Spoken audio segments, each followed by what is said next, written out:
Cybercrime is a real threat, and cybercriminals are constantly attacking your inbox, hoping you'll slip up, click on a bad link, and give them access to everything they need to steal from you. But make no mistake, email isn't the only way cybercriminals can attack you. Because of people's vigilance to email attacks, cybercriminals are constantly switching it up. Some of the latest attacks are browser-based. This can include fake installs of software and download links that look like the real deal.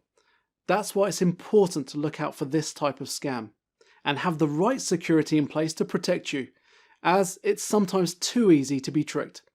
For more information about what type of protection you should have on your devices, get in touch with us today.